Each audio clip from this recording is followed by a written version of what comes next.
Good evening, ladies and gentlemen, mothers, fathers, daughters, sons, brothers and sisters. Welcome back to the Armed Forces Virtual Race Challenge, here as brought to you by AK Sports. My name is Chris Buxton. I'll be one of your commentators taking you through the fourth and fifth races, the third streamed rounds of this year's championship, and it's already shaping up to be quite a spectacular season.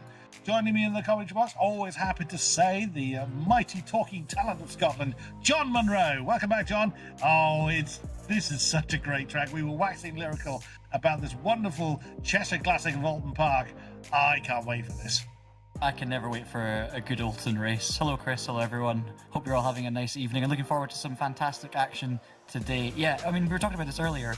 Every corner around this circuit is unique. There's no other circuit that contains these particular corners or similar versions. It feels like every single one is special in its own right, and it also promotes great racing. Yes, it's twisty, it's narrow, it's difficult to overtake, but if you can set your moves up properly, it can promote lots of side-by-side action for many corners in a row. So it's going to be exciting. We saw how crazy it was last time out at Silverstone. That was a 40-minute race, but we're back to the usual format this week, 2 15-minute sprint races, and I simply cannot wait. No, you and I both. Mike Noss in command of the cameras tonight. So we welcome you to the stream, good sir. Well, the chokehold is beginning to take form at the top of the championship, with one certain Scotsman ruling the race. Ryan Martin now with a bit of a points gap over Chris Pawley. P. Plastow is hanging on in there in third. Adam Barron in fourth. Dan Cross fifth. Bradley Kropp in sixth. Ben Cullen seventh. Tom Stevens in eighth. David Redsign and James King, former king of the BMWs, rounding out the top 10.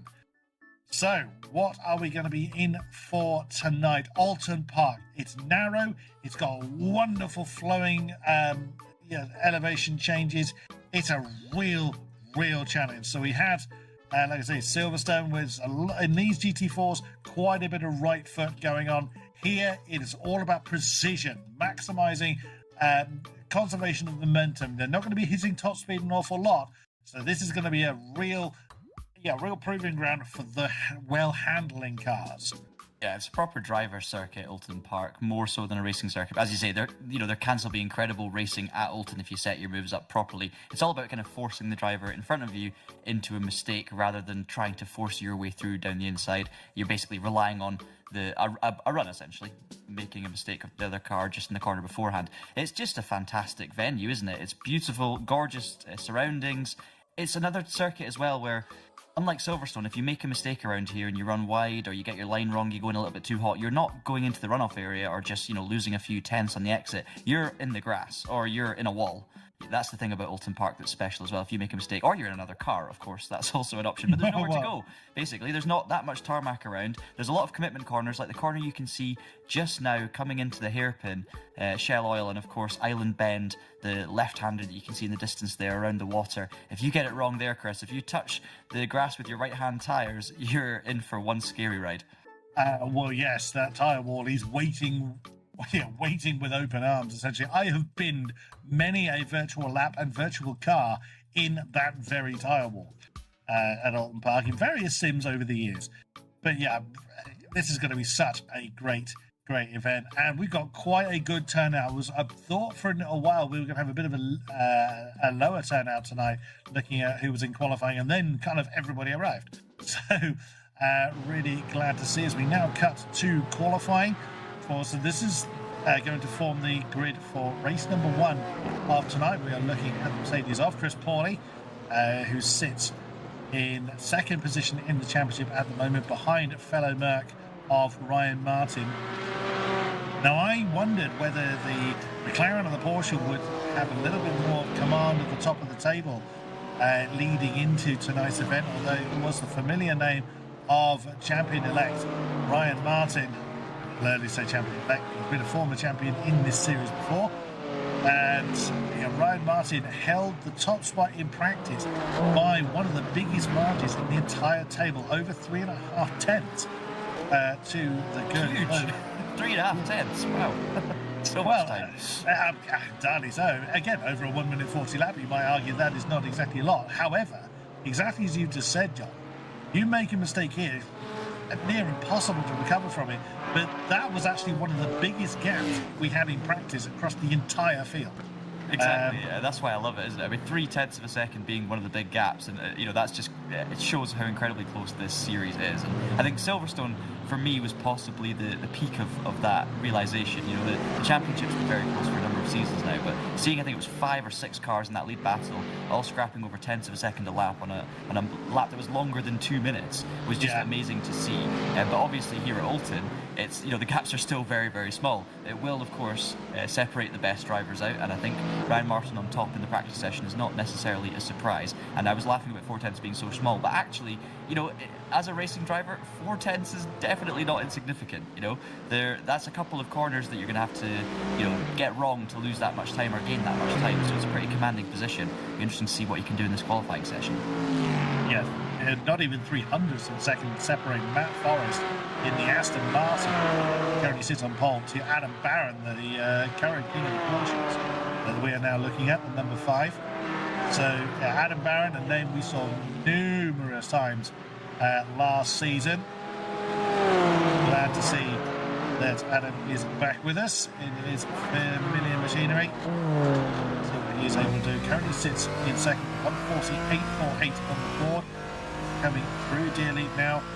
And Ryan Martin has jumped up to the top spot. It didn't think it would take him long. 144.06 he has put on the board. So he's got himself a 4/10 second, 4/10 of a second gap at the moment. We still have over half the qualifying session still to run.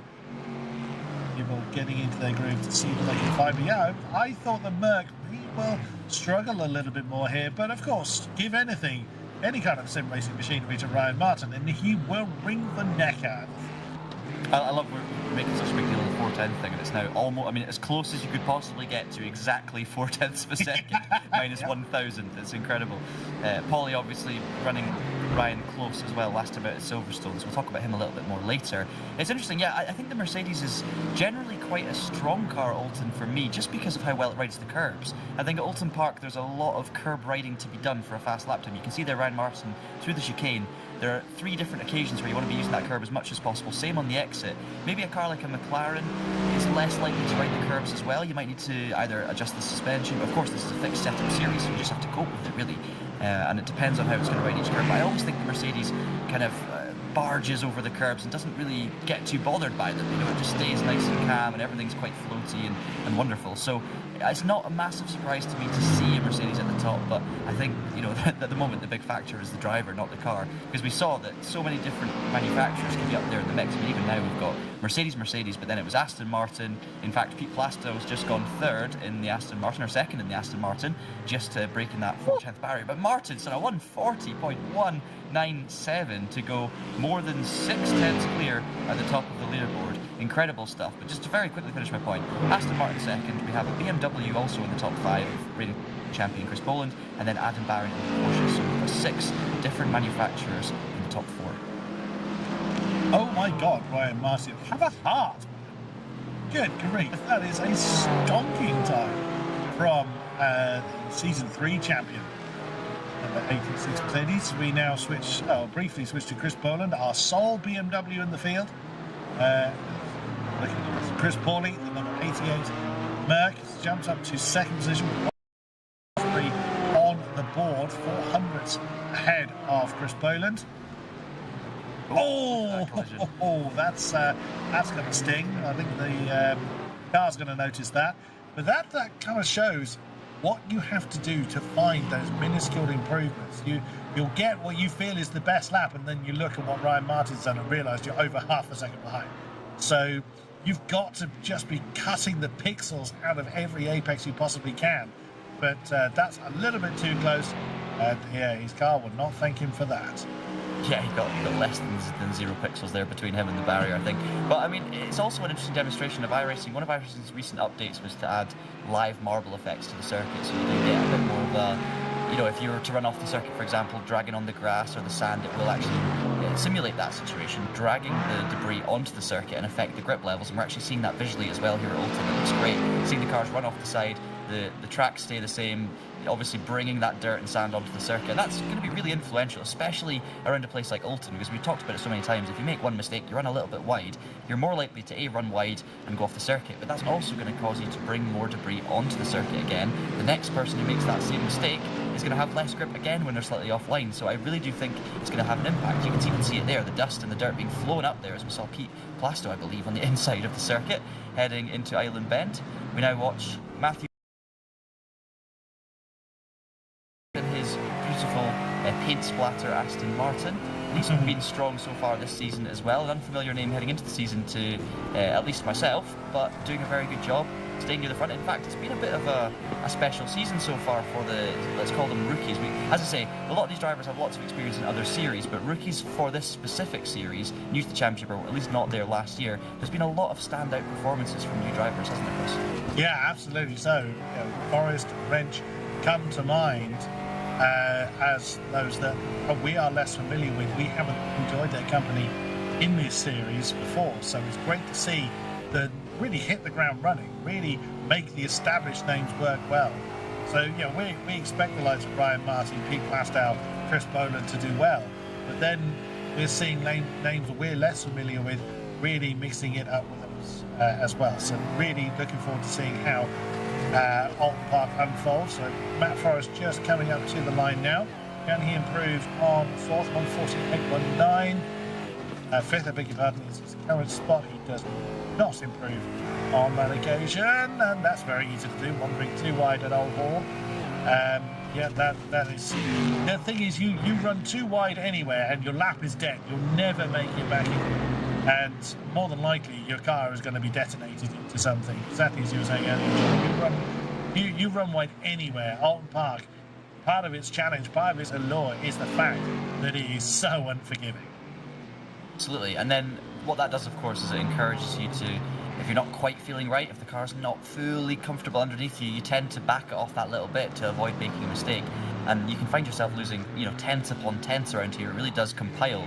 I think it's one of those circuits where finding that flow state is crucial. If you can just find that momentum, get into that rhythm, bounce from curb to curb, get your apexes right, get your braking zones right, you can just find so much lap time in the simple things, really. And I think that's one of those circuits where the confidence flows and you're flying, and as soon as you lose that bit, maybe you miss one braking point, you run slightly wide, you have a bit of a moment, you can just fall out of that. And as soon as you're out of rhythm, you're maybe turning in too early, you're taking 2 bites at it, you're not quite confident under braking, and that just changes things from corner to corner, and you're going to lose it all over a lap. So it's a fascinating place. It's a really, really enticing challenge to drive around, and qualifying is going to be important here as well. We have to see, the drivers who are going to be competitive and fighting for the win are going to have to start somewhere near the front. Of course, this is a reverse grid championship, so the results in race 1 will be reversed up to a certain point by a number randomizer. We'll spin a wheel after the first race that definitely won't say number 12, reverse a certain number of cars, and then we'll be away. So there's still plenty to play for, even if you don't quite win the first race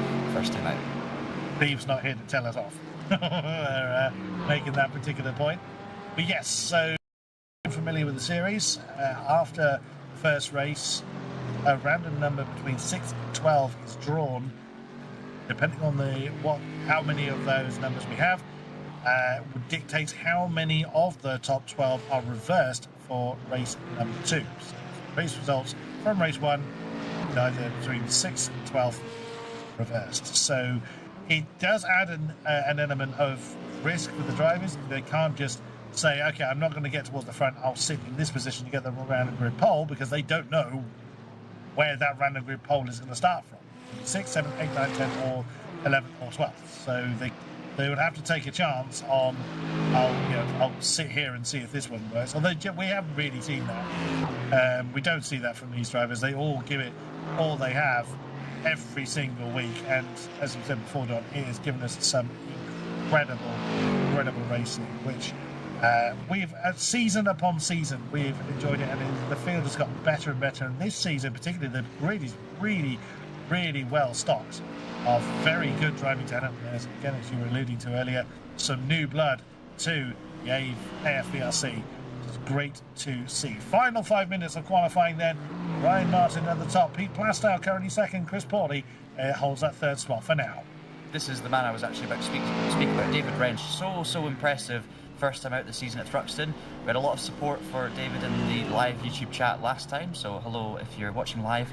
Do get in touch with us, leave some comments, support your favourite drivers. I'm already seeing there's some support in there once again for David Wrench, which is great to see. And he was super impressive at Thruxton, almost took the win in fact in that opening race. Ryan Martin spinning off from the lead in the wet, the damp conditions playing a massive impact in that opening round, and then Wrench getting so close to Paulie in that first race, but it was a newcomers 1-2 for the series. Not quite as strong at Silverstone for David. He had a bit of an issue during the race which dropped him back, but he did well to fight back through to a reasonable finish, and it's looking good in qualifying at the moment. Not so much for the car that was spun off there. Was that Trunwick potentially? I wonder if that was Trunwick that was parked up on the outside of Shell Oils. It wasn't. No, it wasn't Trunwick. No, Jack Trunwick's still going. So may have been a Juski, but I'm going to stop guessing before I get it wrong. Yeah. Yeah, we'll go through the entire field before we grab hold of that one. Yeah, could well be Jack Ajewski, who has just recovered to the pit, so that would make sense after having a spin at Shell Oils corner. We are currently watching Jack Trunwick, one of our veterans from the armed forces. Again, we salutes the service of every single participant in this series, and of course all of our armed forces, land, sea or air, for their contributions. Jack Trunwick now coming over the line. Does he improve from his 141.477? Not on that occasion. He doesn't. Remains where he is in 11th position. Still very close to a number of drivers around him. Ryan Martin is still, even though his last lap time was still a couple of tenths off his best, he's still better than anybody else. He's just got that gap sorted, doesn't he? It's not quite 4 tenths, but it's over 3 tenths. He just seems to have that edge over everyone. And as you say, his second or third best laps are still stronger than everyone else. And the thing is, when you look at the gaps elsewhere, as you were saying in practice, you know, Plasto, Paulie, Boland, Barron, Forrest, that's what, 3 tenths exactly covering second to 6th, whilst Martin is more than 3 tenths out in front.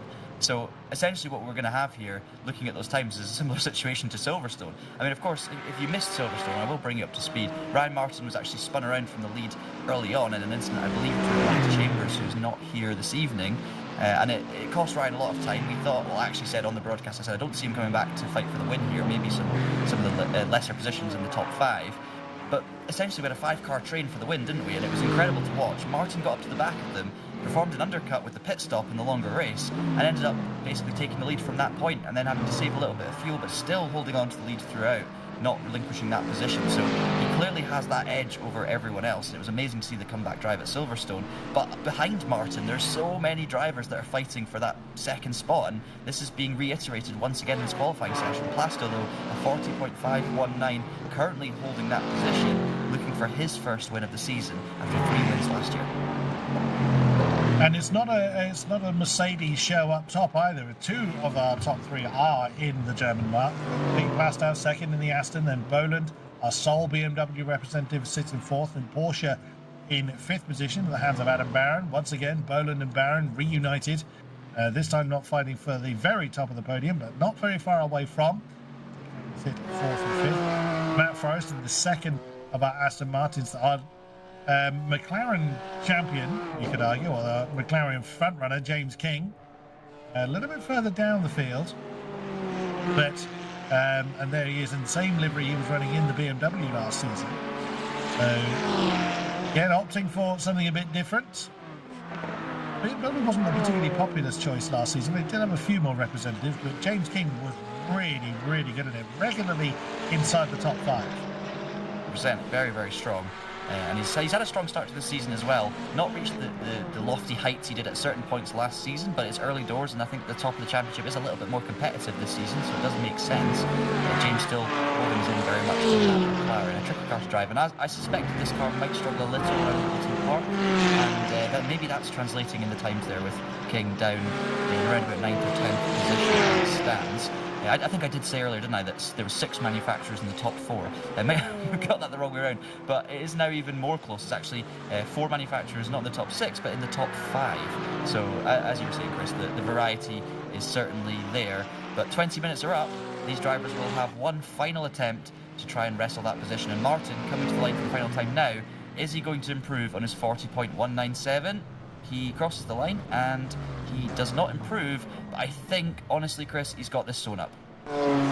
Judging by that, yes, but as we saw, he's not immune to a mistake. Okay, it took rain to have a mistake, but equally, if he's caught up in someone else's instant, as he was in Silverstone, it's going to be even harder at this track to make up that kind of deficit. Silverstone is fairly wide and does have a number of overtaking positions that Oulton Park doesn't have, isn't as numerous in well-known overtaking opportunities. And because the track is so narrow and with a lot of marbles on it, trying to make up any kind of time lost is going to be even more challenging. We're looking at Tom Stevens. He's backed out of it in the Porsches. Whichever Aston that was, must be a little bit disingenuous, but unfortunately, when you're in qualifying, you don't have to cede position to anybody else. As people now practicing their pit lane entry. Pit stop's not required in a 15-minute race. So if you are coming to the pit, you have had a bad day. I think that is pretty much everybody now into their position. So let's have a rundown then of how the grid currently looks. So it is the number 86, the familiar name up top of Ryan Martin. This time he is joined by the Aston Martin of Pete Plastow. That is your front row. Row 2 is Chris Pawley and Chris Boland, the 88 Mercedes and number 1 BMW respectively. Row 3 is number 5 Porsche of Adam Barron alongside the number 78 Aston Martin of Matt Forrest. Row 4 is number 32 Mercedes of David Wrench alongside the 263 Mercedes of Dan Cross. Next row is number 27 Brad Kropp alongside Tom Stevens and the number 4 Porsche. Then it is our lead McLaren number 23 James King alongside number 24 Jack Brunwitt. Next row is number 40 Darren Berris alongside Ben Weston. 99 Jack Ajewski, who we suspect was the one that was parked up in a slightly strange position when we saw him before, alongside the 42 of Scott Eastwood. 49 Shane Warwick next alongside number 2. Our final row is Mark Gladwell in the number 80 Mercedes alongside Sean Watson in the number 89 Aston Martin. So, thank you, John. Yes, I do it every week. It's not. I'm glad you've reminded me because I probably need reminding every week. Again, Pete, I apologise. I will get it right. But for the last, I don't know how many races we've been saying Pete's surname wrong. It's Plastow now, as I continually say. It's again, by the end of the season, you'll have it. Yeah, It'll be grand. Yeah, and then I'll forget for next year and you'll have to remind me all over again. Don't worry, Pete. Right then, so we're just waiting then for our competitors to grid up to get our first race of Oulton Park underway. This is our third event of the season. Started in Thruxton, a very soggy Thruxton, which certainly revealed some interesting results. We saw even the likes of Ryan Martin being caught out with just how much rain there was. And I've actually commentated in Thruxton in the wet. And I can confirm it is not a great track for drainage. It has some horrendous puddles in it. There can be lakes. I mean, it is a functioning airfield, and so therefore it is flat. Oulton Park does not have that issue. It is full of wonderful undulation, but we aren't facing the rain anyway. So moot point. So all the drivers now gridding up. Oh, you say that, Chris. I think the precipitation percentage was around about 45%. So you never know. You never know. You could see rain. It is Britain, after all. So that is certainly possible. Right, so the drivers then are now rolling. So we are able to get to them. We will then get the race underway. There we go. So they are, because it's, I think it's only a part rolling map, then it's a full one. See, that camera's always really awkwardly placed with a lot of foliage right ahead of it. Ryan Martin giving the Mercedes a bit of a wiggle to try and get last minute into tyres. Some racing clubs actually really frown upon people doing that whilst they're being 2-2 line. No foul there. Also, Ryan Martin, Chris Pawley doing the same thing. So that the field being anyone crashed to. I've never seen anyone crash to. I must admit, I haven't either, but there are some clubs that really don't like it. Very grumpy if people do it. Because I guess it prevents people getting too silly, chucking the car around. Right there. again, lights come on, and we will get this race underway. First race on the night. Oh, wow, that is a big move already from our sole BMW of Boland. He's going for second from Pete Plastow. He's managed to do it. Oh, but there's a spin. There's chaos in the background. That's James King in the McLaren I can see on the far left-hand side. Several cars in big trouble. Matt Forrest is one of them. Who else is there? Oh, no, David Wrench is the Mercedes that was caught up in that early fracas. Great shame for those that have been caught out in the first first few feet, really. But we've got already got a breakaway group. Again, it's a quintet. It's Martin from Boland, from Paulie, from Plastow, from Barron, your top five.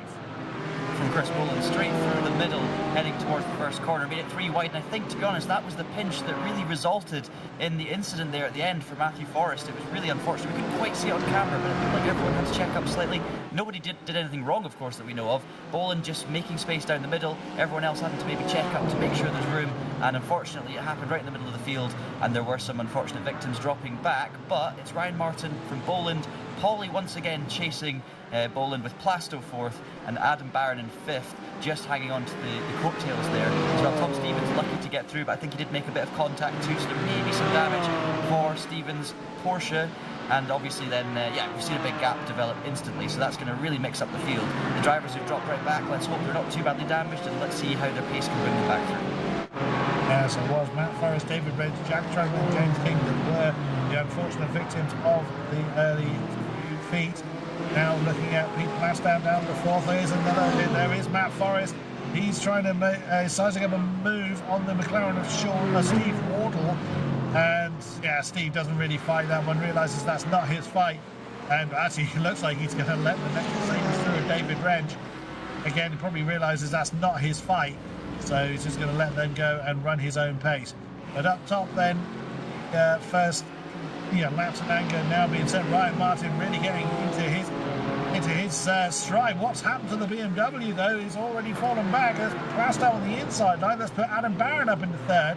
I wonder whether Pete Plastow and Chris Boland came together, because suddenly they're both at the back of this particular train and giving Ryan Martin something that no driver should give him, and that is a fair amount of breathing space. Chris Paulie just about hanging on in there. There is a bit of a gap between the top two. I think what might have happened there, Chris, was Barron got down the inside of Plastow. We just saw it developing the corner before, so I'm going to guess that there was a run there from Barron to get past Plastow, and then Boland separately from that was already ahead of the two of them and obviously made a mistake, potentially down into Cascades. I'm not quite sure, it was off camera, but I'm thinking maybe a mistake in Old Hauler Cascades for Boland, and then suddenly Barron finds himself picking up 2 spots. Plastow's Aston was a little bit sideways out of the lodge, so maybe struggling a little bit for grip at this early stage, but he's actually resulted in both of them moving up a position and those 2 swapping, so good stuff from Adam Barron. Oh, Pete Plastow all over the back of Adam Barron. Then the Porsche trying to hold on to the last podium spot. That's down the outside, coming down toward Lodge Corner. He's going to be hung out to dry, surely. Oh, that got interesting. I think Plastow tried to back out of that to prevent being run wide, and now that's given the momentum advantage to Chris Boland, but the door gets slammed in the BMW's face. Oh, that looked a bit deep there from the Aston. Can he get that one turned in? Just about. Oh, there's a light crop in the Aston Martin behind, trying to close in on this warring trio. But it's Plastow from Boland, that particular duo with the Porsche of Adam Barron right ahead of them. They remain where they are for now. They are really itching to get on with it. Fastest lap of the race, it looks like going to Chris Paulie. He's giving Ryan Martin something to think about at this stage. As we ride on board with Chris Boland, great onboard shot here as we come through shallow corner. Oops, the tail of the Aston Martin getting very lively on the exit of the shallow corner, down into the Britain chicane.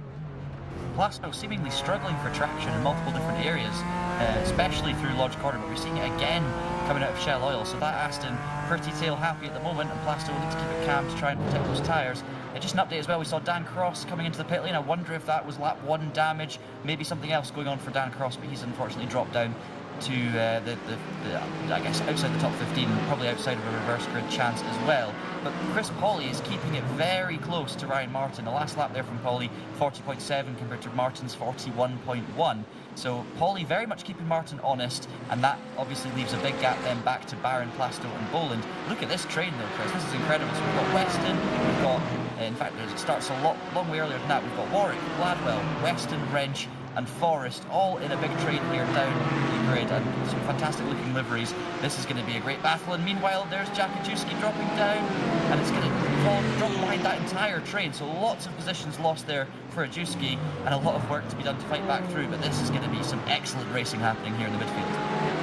Oh, it got lively as well, coming up towards Lodge Corner once again for the rest of this particular group, but no further change. As you can see there, right behind Ben Weston is David Wrench, feeling the need to defend against Matthew Forrest. The Merc defending against the Aston. Oh no, that's exit stage left for Ben Weston. Just touched the grass on the outside line of Old Hall, and that spat the Porsche into the wall on the infield. That is going to be horrible to drive. He is headbutting the concrete at quite a pace as we now jump back up to the battle for third. Barron from Plasto from Poland, the Aston Martin is still keeping the BMW behind. There's barely anything to tell between these three, and they're actually still keeping that gap to Bradley Kropp. You know, they extended that gap even by half a second last time around, so they're not really costing each other too much time. You can see our lead two in the top of the shot there. Ryan Martin got the fastest lap of the race last time around with a 1:40.506, so he's reclaimed that. So he's built that gap up to 1.5 seconds, but right now, that is not what Pete Plasto's thinking of. He's just trying to get past this pesky Porsche ahead of him.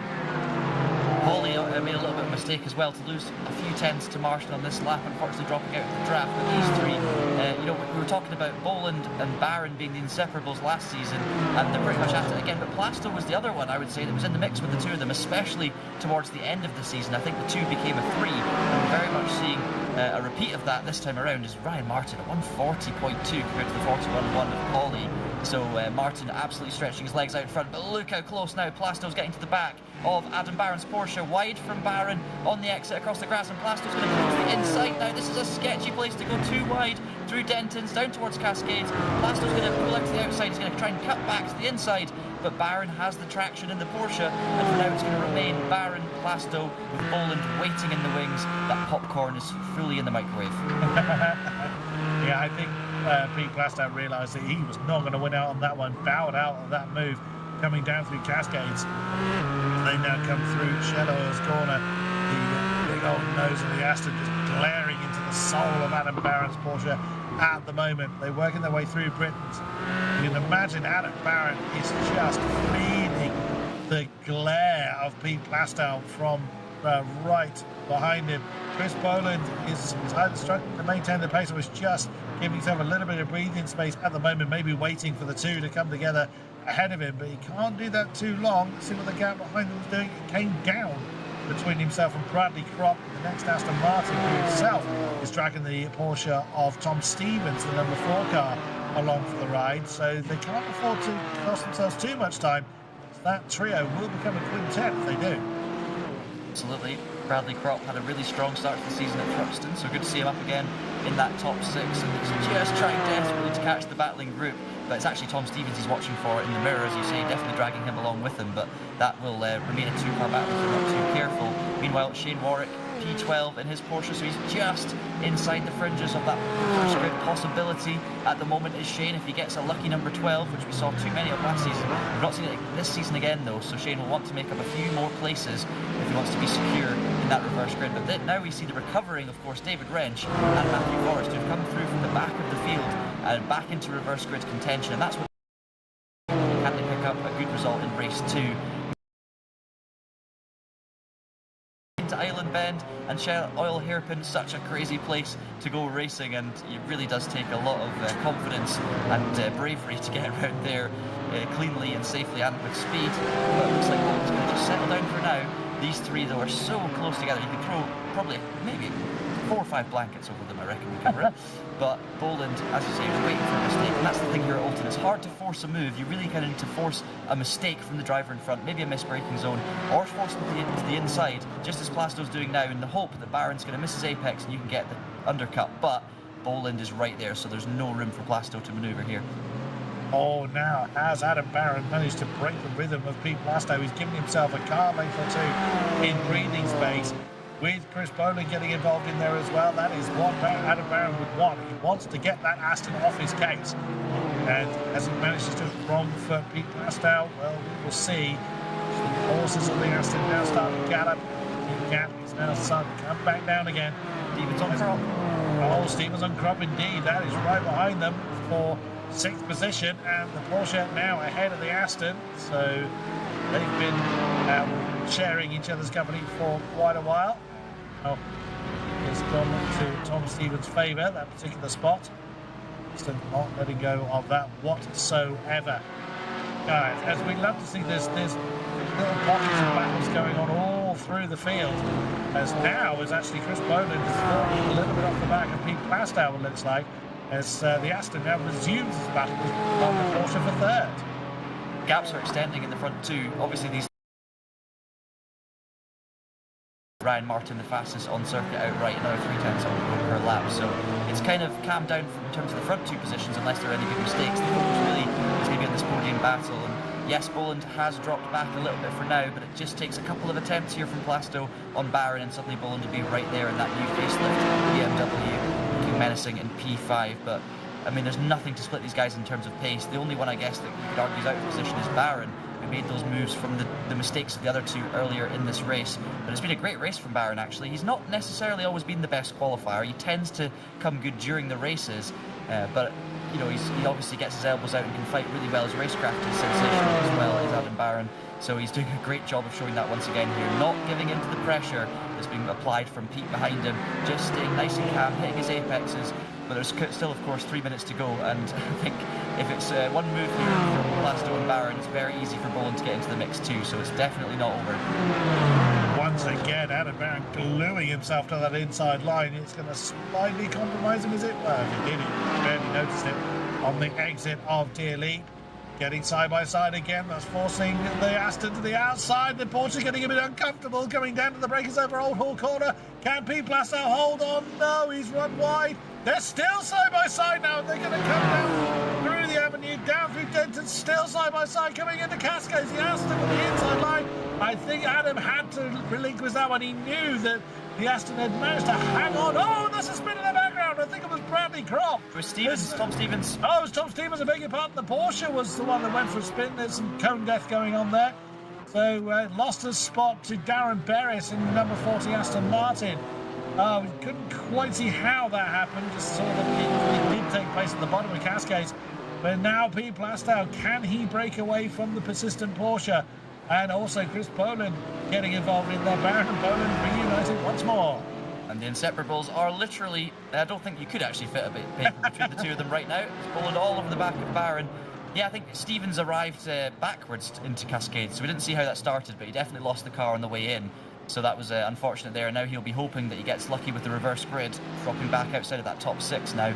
But yes, Adam Barron, what a move by the way from Plasto. Round the outside into Old Hall Corner, and he held it. I mean, I would say as well, Plasto did run way off the circuit onto the outside. I knew, you know, you're looking at a car going around the outside there, you're thinking that's never going to work unless Barron slows right down on the inside. And Barron did hold his line absolutely fine, was within his right to do so. And Plasto kind of kept his foot in it all the way over the grass, so it'll be interesting to see, you know, if he maybe gained an advantage from going off circuit there, but we can't see the track limit, so it'd be unfair to say that outright. It did look a little bit questionable though on that front, but what it did do was allow Plasto to get the run, stay alongside Barron, heading down the hill.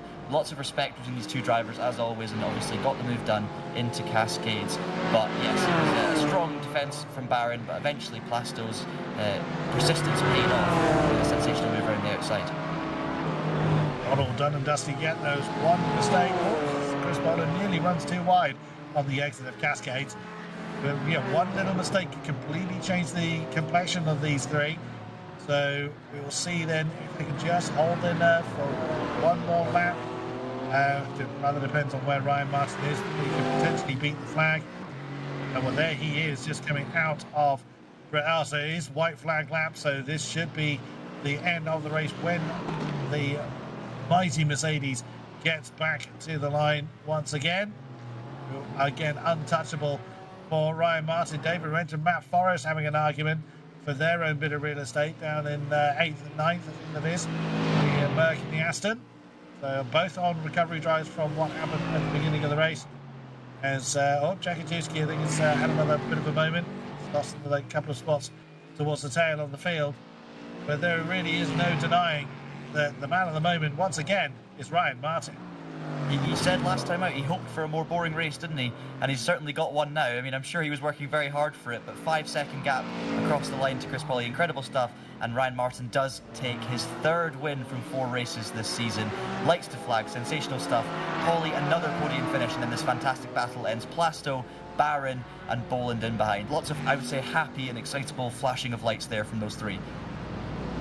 Bradley Kropp comes home to take 6th with Darren Barris in 7th. Tom Stevens, what could have been for him in the Porsche with his duel with Bradley Kropp, but he comes home in 8th. David Wrench at the moment in 9th. Can he fend off the advances of the Aston? He does. David Wrench inside the top 10 just about, with Matt Forrest rounding out top 10. The top of our McLarens is Scott Eastwood. It was James King. Let's see what happened earlier on in the race. So there is James King. He's now come across the line, but Scott Eastwood behind Matt Forrest, then Shane Warwick, Mark Gladwell, James King, Steve Wardle, Dan Cross, Jack Tronwit, Jackie Juski, Ben Weston, and Sean Watson rounding out the field. Oh, Oulton Park, it never disappoints, does it? It really doesn't. And, you can see how tricky it is. You can see how narrow it is. So many drivers running onto the grass on the exits. Compared to Silverstone, it's a different kettle of fish altogether. But saying that, you could also see how good the racing was. I mean, yes, we had that 3-way battle for 3rd place to watch for most of the race. We also had, of course, the excitement of that midfield battle. And you can see how moves can be set up here. It's really about keeping pressure on the car in front, setting them up, forcing them to the inside, getting them to defend. And somehow, in a track that really does seem like it's going to be single file, you can just see amazing side-by-side action. And of course, from these drivers, these brilliant drivers that we've been enjoying for many years now, it's exactly what we got. Very, very true. Now, we do like to have a chat with our podium finishers, but it's not always the case. Sometimes they prefer to come and speak to us at the end. So we'll leave it up to Ryan Martin, Chris Pauly, and Pete Plastow if they do want to make themselves available. I can't actually see them in Discord at all, so that is entirely up to them. Not all drivers kind of sit in with the rest of their stablemates. Some prefer to kind of sit alone. Chris Pauly has made himself available in the waiting room. Shall we do the reverse grid draw first, Chris, as well? Well, we can do that. Chris Pauly, I've just dragged you in, but you'll have to sit there. You'll probably find out before everybody else does then, Chris. Right, yes, let's do the reverse grid draw then. So, production, spin the wheel, if you please. There we go. So anywhere from 6 to 12 is going to be reversed. And what number is it going to fall on? It's not going to be 12 this time. Is it going to be 6? No, that's going to creep into 7. It's 7. So 1st to 7th is going to be reversed, which means, get my list here, that is Bradley Kropp is going to be sitting on the pole spot. Chris Boland in 2nd, Adam Barron 3rd, Pete Plastow 4th, Chris Pauly 5th, Ryan Martin in 6th. I think it's Darren Barris pole position. Darren Barris, so Darren Barris, Brad Kropp, and then everyone else.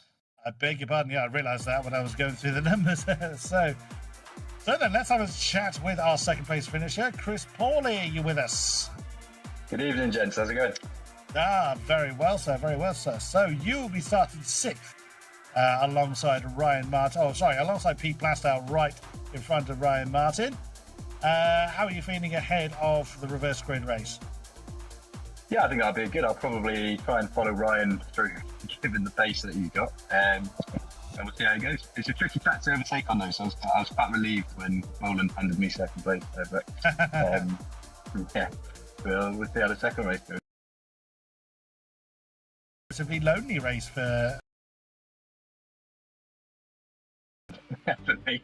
Boland gifted it to me on the 2nd lap, and I was watching the mirrors for the battle that looked like it was going on behind. But I just haven't quite got the pace of Ryan. I don't know where he's finding the time. So we'll see in the next race. He's pretty good at cutting through the pack, so hopefully we can kind of follow him through, and we'll see how it goes from there. What actually happened, Chris, to Adam in front of you? No, it wasn't Adam. Sorry, it was Chris Boland. What actually happened? Did he go off? Well, he made a brilliant start, so he managed to get in between me and Pete. It looks like he had the pace initially on Ryan, so I think he was gunning for it. And he was just in the first corner. He got wide on the curb, and it just started to go round on him. I think he did well to save it. But yeah, obviously, I'm very fortunately gifted the place. And then I was flashing Ryan to try and give him a hint that I needed his slipstream to pull away from the rest of the pack. And he abided by it, so we managed to make some space. Nicely done.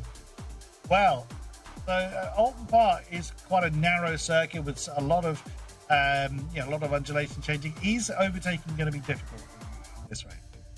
I think it will. I think unless there's some contact, or I mean, you saw in the last race there, Chris Boland was stuck in fifth, I think, for a while. So,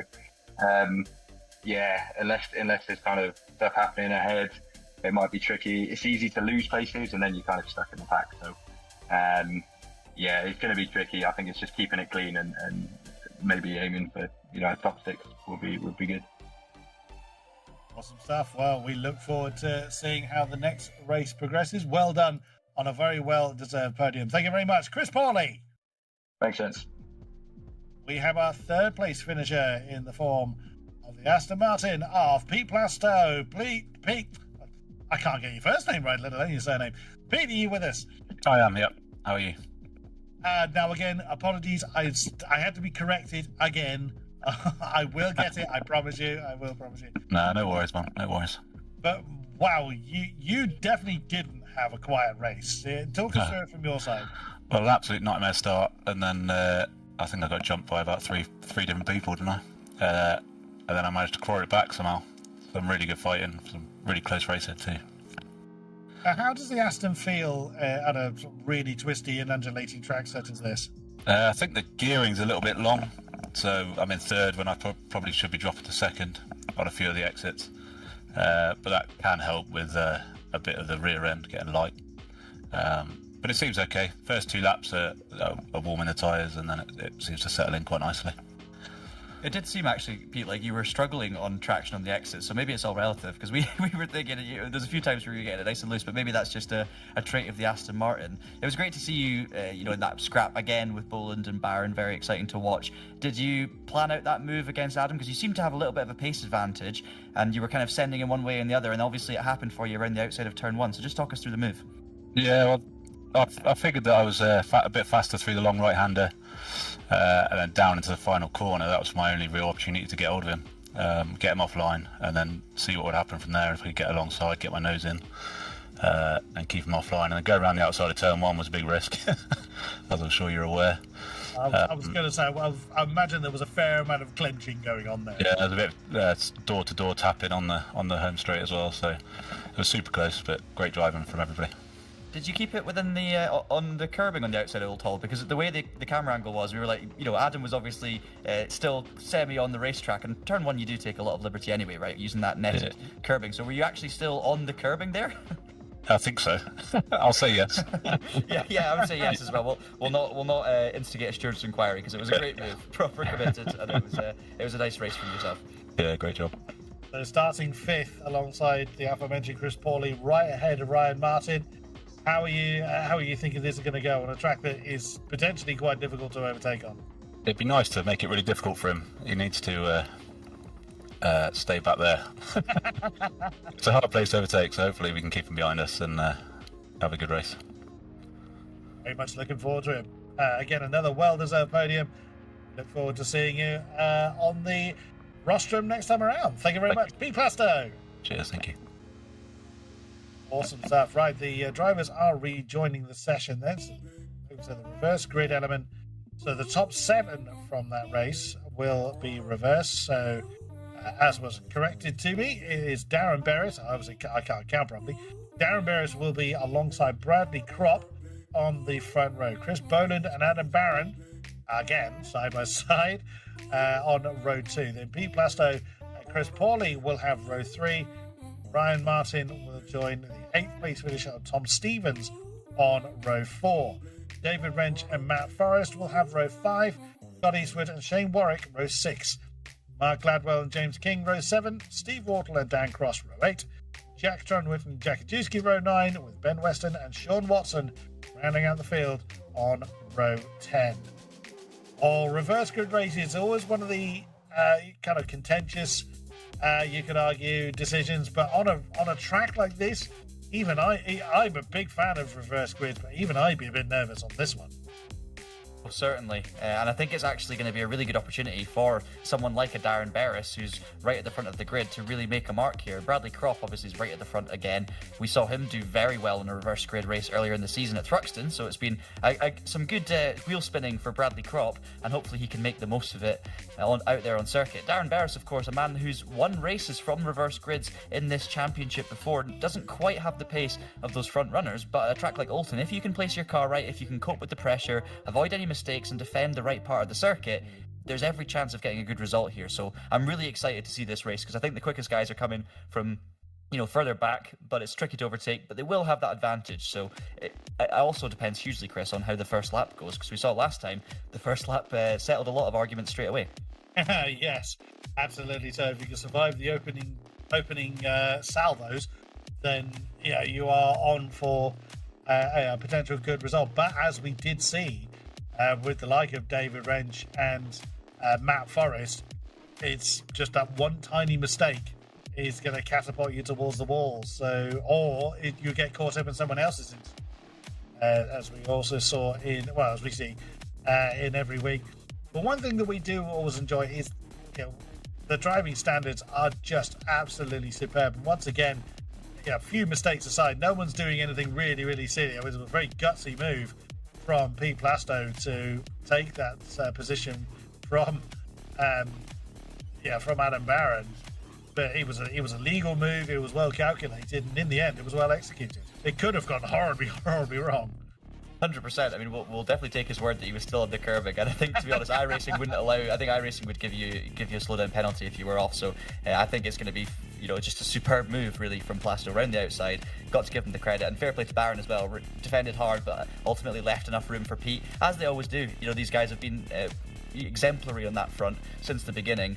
Always hard but fair racing, and it just shows the quality and the speed that they've got as well, the skill that they've got hustling these GT4 cars, which of course are not easy cars to drive at speed, are they, Chris? I mean, that you can see how twitchy they can get. It's very easy to lose the rear end, no real good driver aids, so it's tricky, and these guys make it look semi-easy at times, but it just promotes fantastic clean racing. I mean, it's GT4s, but it's really touring car racing that we're seeing. That's it, isn't it? Is there? You could say they're overpowered touring cars, but they will give each other a bit of door to door. Yeah, they can ride the bumps better than sort of single seaters can and things like that. But that being said, they do need real precision and in some cases manhandling. We've seen the Astons get very lively in several instances, Pete Plasto in particular.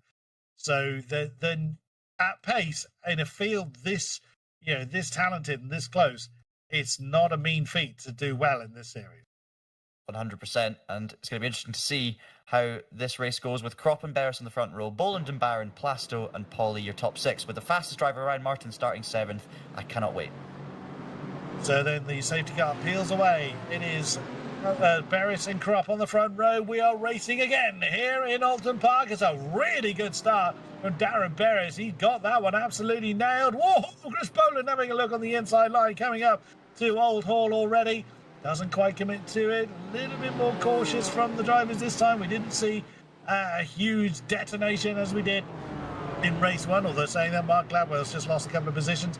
But I don't think it's anything too catastrophic this time around. Now heading towards Island Bend for the first time in anger. We're looking at the BMW of Boland. He's right under the rear wing of Bradley Kropp.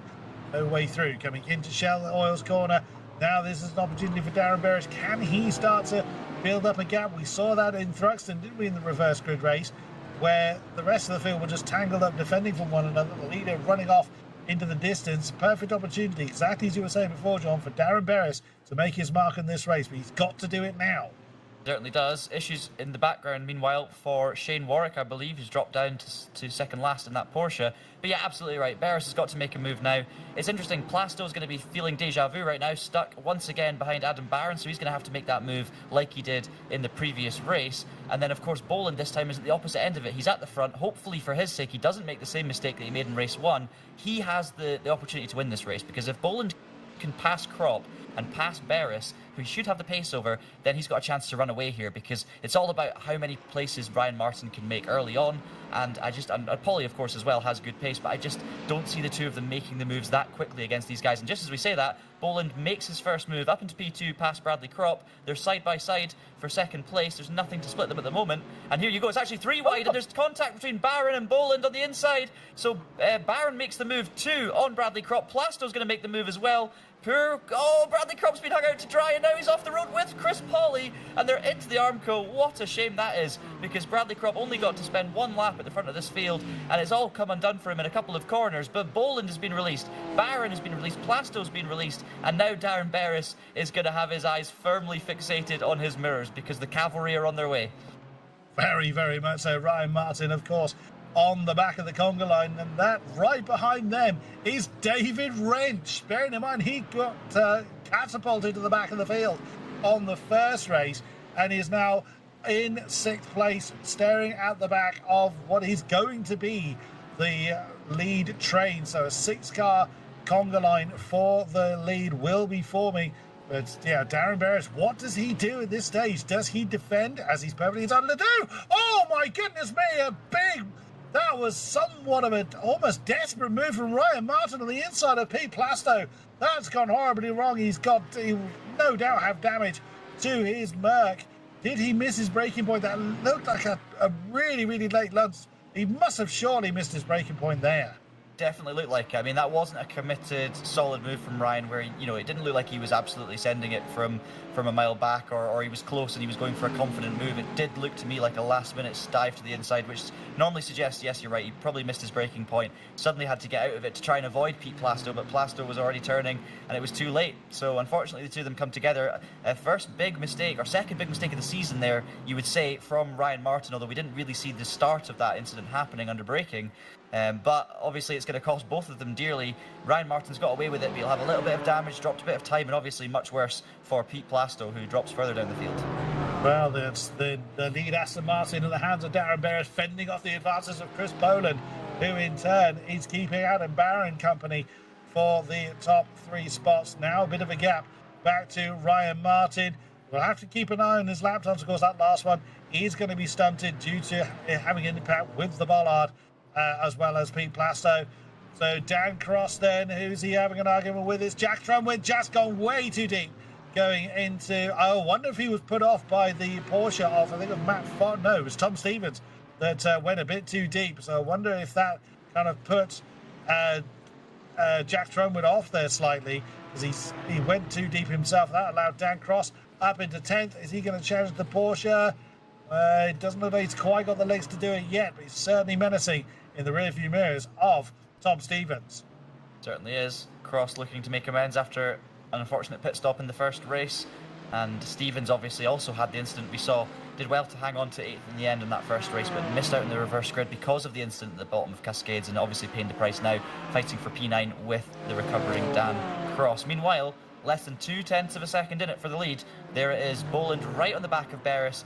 And of course, with those two battling, as Barris gets a bit sideways on the exit, this could be the moment, and it will be, because Boland is going to shoot straight down the outside, which will become the inside into Lodge Corner. And unless Barris does a reverse Pete Plasto around the outside here, Boland's going to have the lead as they head into the opening corner. And he does exactly that. It's all good.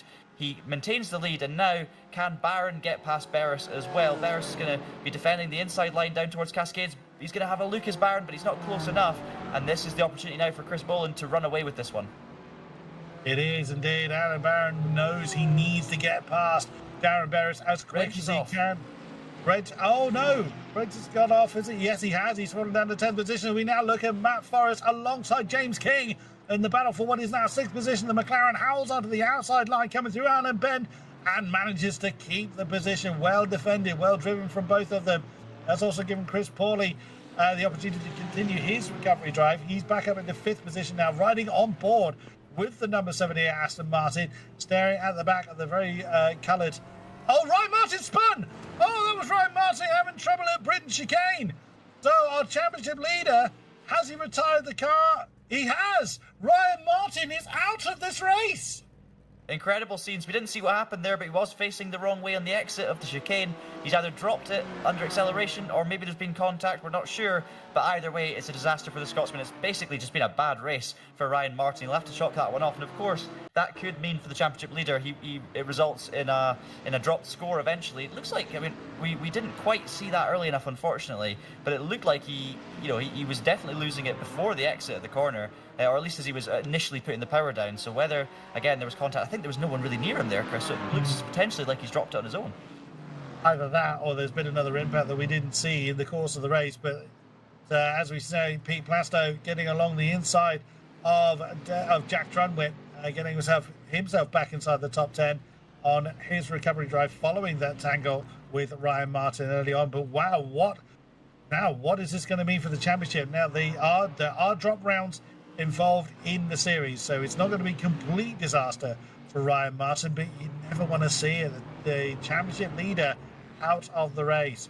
I suspect that the damage that was caused with his impact with Pete Plasto early on could well have been manageable but difficult, and that the changing handling characteristics coming into Britain's maybe pitched him into the bollard once again, which would explain why he was rolling backwards at that particular point that we caught up with him.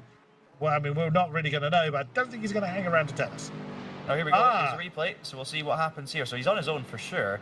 He's going to come into the chicane. Is he going to make contact with the tyre wall potentially? No, he just... Oh, he does. I think he clips the tyre wall. There might have been a little bit of a netcode issue there. I'm not sure if on his screen he actually clipped it or he was just inches away, but either way, that contact has spun him round. He's rolled off the track, and he didn't need to retire there. He was off the racing line. He wasn't going to cause anyone else issues. I think he's just frustrated. Maybe feels like the game's up with a bit of damage. And our championship leader may not be leading the championship after this round. We'll have to wait and see. He did, of course, win race 1, but it's all with the drop scores. It's all about dropping entire rounds. So that second race might make that first win essentially redundant for Martin if he drops the score at the end of the season. But that's something we'll worry about in many weeks' time. What we're worrying about right now is this battle for second as Beres holds on from Barron. It's been a race of attrition, hasn't it, Chris? I mean, other than the top 3 who've got away with it, Paulie was involved in an incident earlier, Bradley Crops obviously dropped back, Ryan Martin, Pete Plasto was facing the wrong direction after the contact. There's been plenty of incidents here today. There has indeed, and that underlines how difficult this circuit is, not just for overtaking, but just to keep the car pointing in the right direction. It is a very, very challenging circuit. Now, Adam Barron is really chomping at the bit to get past this Aston Martin. He knows that gap to Chris Boland is growing. He's running out of time to do anything about it. I mean, already that is a gap for our lone BMW of over 2.5 seconds. And look at the Porsche nearly riding on the rear wing of Darren Beres. But no, Darren Beres is doing nothing wrong. He is there. He is there by right, and he is defending a position he is absolutely entitled to defend. So Adam Barron may well be getting frustrated with it. Darren Beres doing a brilliant job of parking his car exactly where it needs to be. Is defending brilliantly, as you say. Coming out the corners in the middle, it stops Barron from getting that kind of momentum swing or slingshot around one side over to the other. When Beres is putting the car in the middle, Barron cannot really force his way down one side or the other without a significant drop in performance to lift out and make that move. Let's see what happens here on the exit, though, because you can see again, so Beres isn't fully defending the outside. He goes straight to the middle and forces Barron to have to make a decision, and all of a sudden the run's gone. Is he going to go for a late move? No, Barron ducks to the inside, doesn't make it happen, but Beres makes the apex, and that's all you need to do. It's been exemplary defending so far from Darren, and his pace isn't bad either. He's in the high 141, so not quite as quick as our perennial front runners, as you would say, but pretty good pace. Related to the rest of the field, and he's definitely looking good for a podium because Paulie does not seem to have the pace with his damage on the car, and with only 5 minutes to go, it does look like this battle is going to continue for a while. And having said that, there's contact between the two, and Barron just stuck a nose, and Beres looked like he'd saved it, but then it went around. The car was unsettled, it was out of balance, and that momentum swung him around like a pendulum, and off he went. Really, really devastating for Darren Beres, who was looking so good for that podium. Just as I was saying that as well, Chris, I was just saying he's got it in the bag, just keep it clean, and all of a sudden there's contact between himself and Barron. Yeah, that was Adam Barron. Really, dangerous place to try and make a move at Cascades, and it was quite a late move. Well, I mean, who turned into who? That's up to the stewards to figure that one out.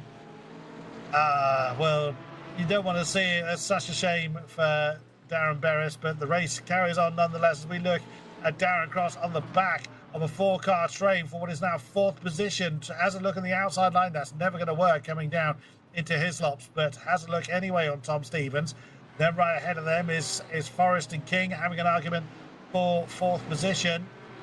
So Chris Pauly's not too far ahead of this group, actually. So his Mercedes on near identical pace to the 4 cars chasing him. So he just needs to carry on doing what he's doing. He should be safe from challenge. James King is going to be really wanting to get his McLaren up into the podium spots. We'll see what happens. We've got just under, about 3 minutes remaining of the second race here at Oulton Park. The attrition just continues to come, and obviously it's promoting some of these drivers from the midfield right up there. You know, King, Forrest, they're going to be picking up good points here, unless I've just cursed them, because they're about to get into a battle at the same spot down towards Cascades. Yeah, I think with that previous incident we saw, I'd have to see it again. It did look like Barron potentially poked his nose where he that's Boland in trouble. That's Boland in trouble. What's happened to Chris Boland? The BMW is suddenly very slow. Our race leader, of course. He's hit something. He's hit something, but he did that completely on his own. Look at the front right. That is all over the place.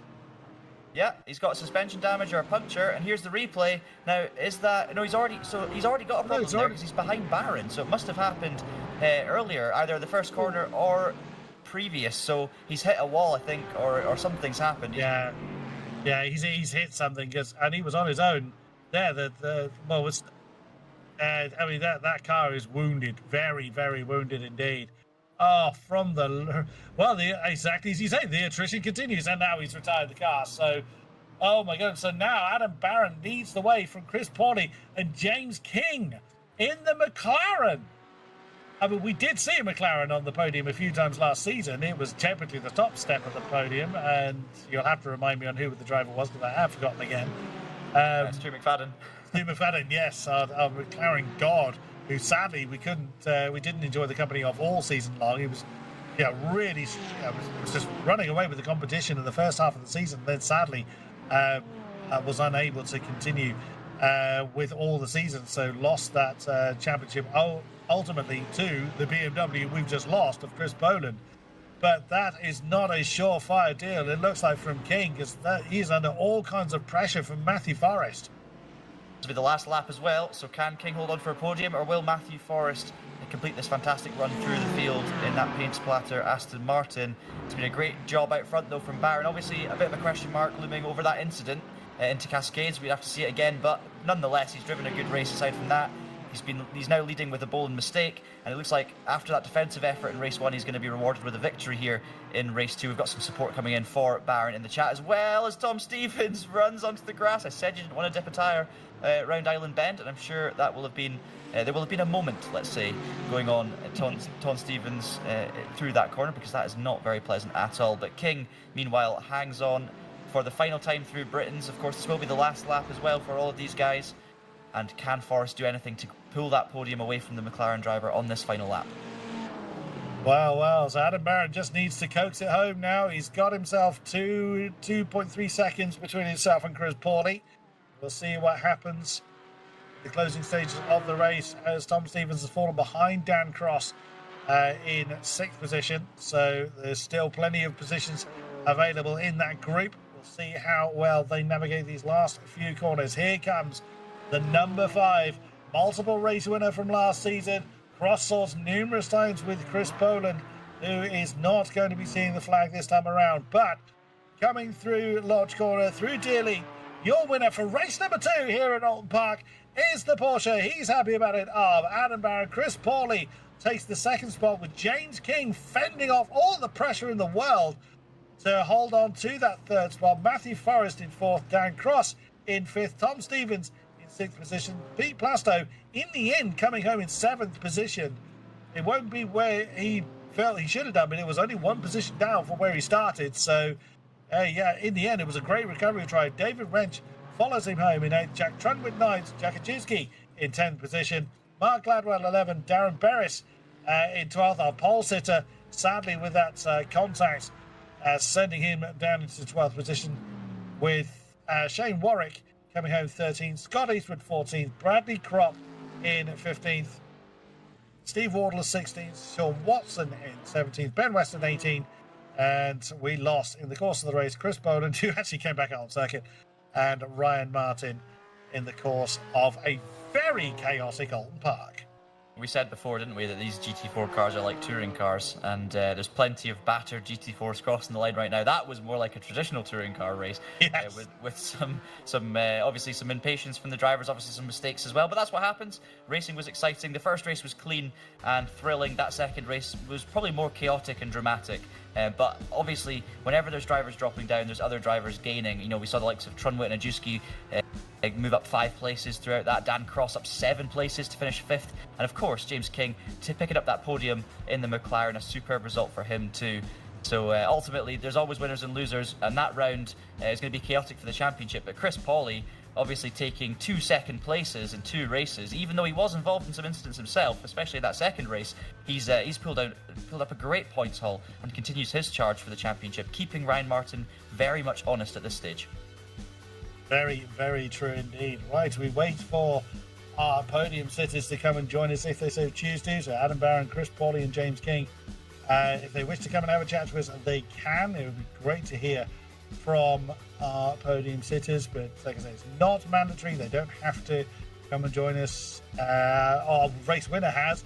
We definitely enjoyed his company numerous times last season. Let's drag across race number 2 winner, Adam Barron. Are you with us? Evening, gents. How are you? Hello, Adam. It's good to be with you once again. Oh, you had some work to do, but yeah, shame for the contact into Cascades. Talk us through it from your side. Yeah, that win was very lucky. I'll put it down to that. Yeah, it was a shame with Dan. He's such a good defender. I saw Chris really struggling to get past him, and then I was behind him for a few laps. I stuck my nose into Cascades, and I was still there. And I think it was just a racing incident. I wasn't intentionally trying to spin him off, and I don't think he was intentionally trying to turn in on me. And it was just a real shame. I tried to back off and give him the position back, and unfortunately just lost it on the exit and went onto the grass. So a real shame. I was looking forward to that battle, and then yeah, I don't know what happened to Chris, but I noticed he was slow, and then I could see the sparks coming from in front of him. And so obviously I think he clipped the tyre barriers or something, and I was wondering if he was going to try and carry on and race and defend it. And I was flashing my lights to say, look, I can see you've got damage. I didn't know if he realised he had it or not, and thankfully let me pass. And then yeah, but it looked like chaos behind me. I don't know what happened to Ryan. There was cars spinning left, right and centre. It looked good. We had a lot to talk about in the commentary box. Yeah, I wondered on yeah, as you say, it did look like a bit of a racing incident. I'll confess, Adam, I initially kind of thought, oh, should you have really done that? But yeah, like you say, it was difficult to tell from the camera angle. We had kind of who turned into who, and it did very nearly look like Darren caught it, but sadly wasn't meant to be. But either way, it really had to work for that. And it's not quite the Barron and Boland show this season. No, well, it's Plastow and Barron show, I think, at the moment. It's always stuck with him. But yeah, the first race was really good. He nipped me at the end there, so fair play to him. And yeah, like I say, this the level, the competition is just completely squeezed up. It's so close between everyone now, so it's much more difficult to get into the front. But no, it's been a good season so far. I'll let the race stewards decide what my punishment should be if there is deemed one at the end of the race. But no, it's really good racing. I like Oulton Park. I always seem to do quite well here. So yeah, really enjoyed it.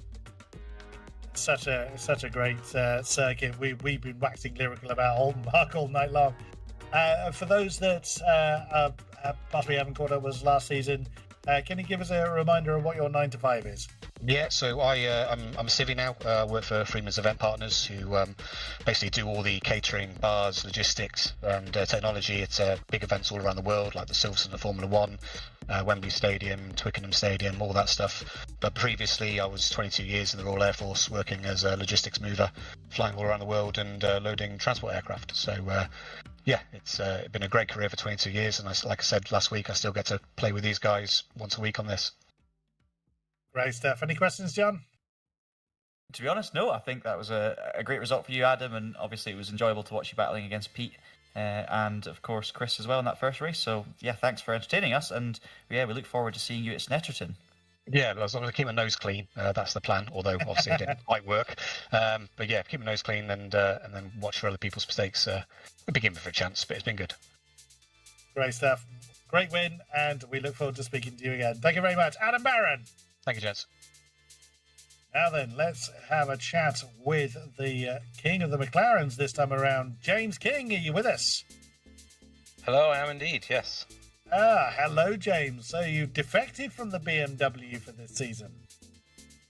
Yeah, well, when I was sort of doing a lot of the pre-season testing, I realised that the M4 isn't what it used to be, either in its older gen or the newer gen. And I thought, let's try something a bit different, since we didn't have any McLarens last year. Now we've got about 5 or 6 of us, so it's been a bit of a swing back that way. But yeah, it's fun to drive something different for once. You had so much pressure. What must have felt like for absolute days from Matt Forrest? Talk us through it.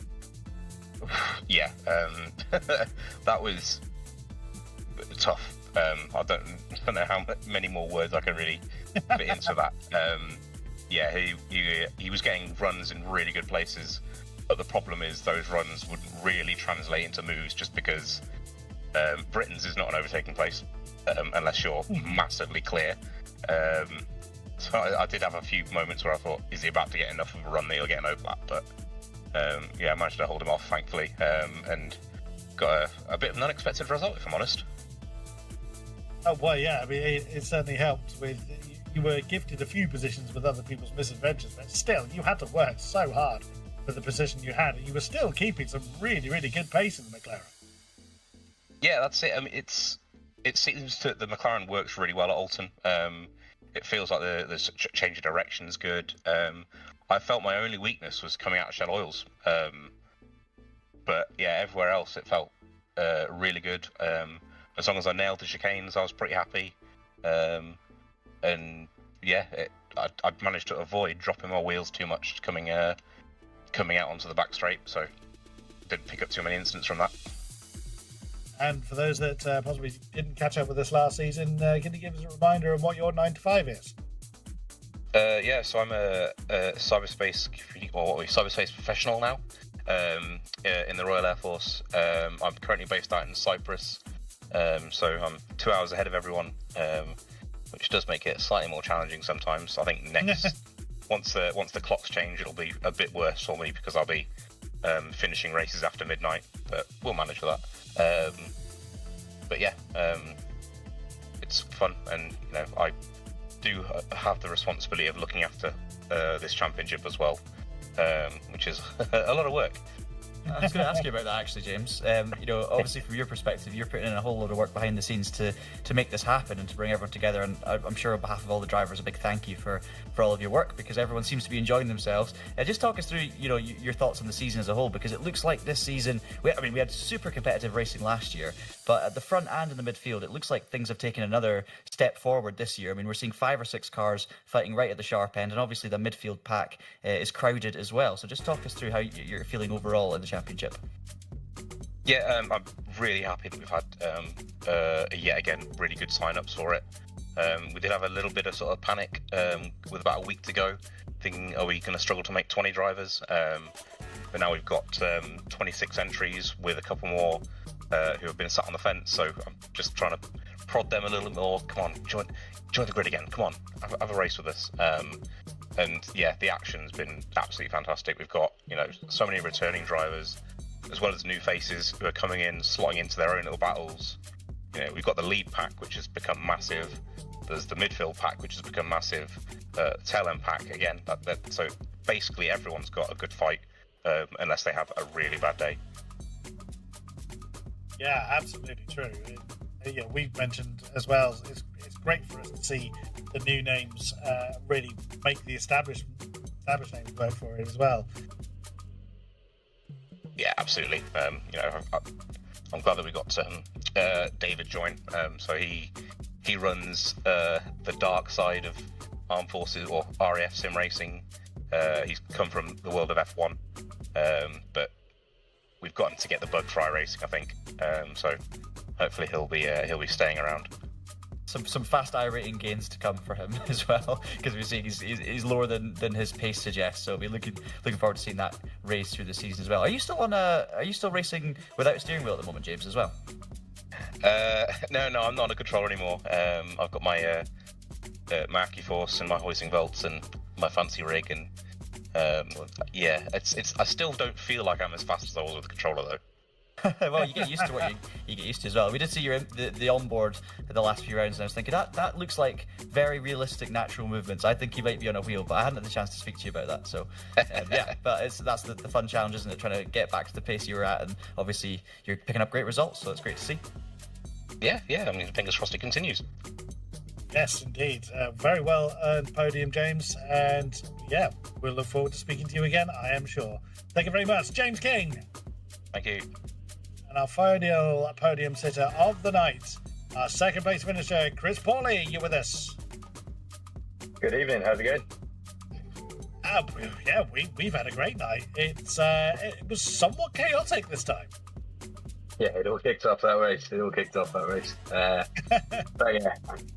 yeah, a good result. But I think, unfortunately, I'll say I've already said sorry to Tom Stevens. That I had a little nudge, which put him in the gravel slightly. So I think he dropped a couple of places, unfortunately. And then there was a bit of a coming together on turn one with 3 cars trying to go through. So yeah, it was a bit of contact in that, unfortunately. But yeah, we survived. There was quite a lot of contact throughout the field, so it wasn't just you there, Chris. So, I mean, overall, with a reverse grid race, especially at a circuit like Oulton, that is notoriously difficult to overtake on, what goes through your mind as you're rolling up to start the race? It's so tricky. You see, I think the cars ahead, Chris Boland and all them, were it looks like an incident waiting to happen, to be honest. So just kind of banking on that, but as it turned out, I was involved in it. So, but then as the race goes on, you kind of know that there's always going to be stuff happening, especially at Oulton Park. So, eventually the places just kept coming towards me, and luckily got up. But unfortunately, with a bit of contact with Tom Stevens. So it's over to Norfolk for next week. Does Snetterton bode well for the Mercedes? We'll see. It's not my favourite track, but it's been going all right so far. So we'll see. No doubt Ryan will be about 5 tenths quicker than us, but you never know. We'll find you say that, Chris, but he's he's made more mistakes, I would say, this season than you have. You've been very consistent, and obviously that's another pair of second places with Ryan. You probably didn't see it, but making a mistake down at the chicane, then making another mistake and retiring. So even though he's got the pace and he's clearly got those few tenths on the field in general, you're keeping him very honest in terms of the championship. So are you still have your eye on that top spot in the long run? You're completely right, to be honest. We did I think it was 2 years ago, I did a season. Exactly that happened. It was Ryan and someone else kind of running away with the lap times, and I just kept backing away and ended up getting second. So kind of going for a similar approach here, just trying to stay clean. He doesn't seem to have the same pace in the race. And once you start adding traffic into the mix with the reverse grids, yeah, you're right. There's definitely a chance by just kind of being consistent and picking up those podiums and fourths and fifths where I can. To try and just keep on his tail, really keep the pressure on. Yeah, consistency is generally king, especially when the field is this close. And you've certainly shown, Chris, that you've got what it takes to be consistent on numerous occasions at the very top. So I'm sure we will speak to you numerous times as the season continues. Great podium, well done. And we'll speak to you next time. Thank you very much, Chris Pawley. Thanks so much, guys. Good evening. And that is going to wrap it up for tonight's festivities. Thank you very much to those that have been with us, either live or post-event. It is always great to have your company with us. As you can see on screen, next time we head to Norfolk's finest in Snetterton for the 300 layout, the longest layout of Norfolk's finest. Big fan of that track personally, and a very different challenge it presents once more. Thank you very much, John Monroe, for joining me in the box. It's always a great pleasure to be alongside you, good sir. enjoyable as always. Chris as well, big thanks to Mike Noss behind the scenes as well for his AFVRC debut. Myself and Chris Polly, not as big a fan of Snetterton 300 as you are, Chris, but that means you'll be in a good mood and very excited, and that's what we all want to hear too. And I'm sure the racing is going to be sensational again next week. Can Ryan Martin recover from another mistake here, or will Chris Polly keep the pressure on? Will he maybe pick up another win? It's all still to play for, and I'm very much looking forward to it already. Absolutely so. There's only one way to have those questions answered, and that's to join us next week. Same time, same channel. Until then, thank you very much, and good night!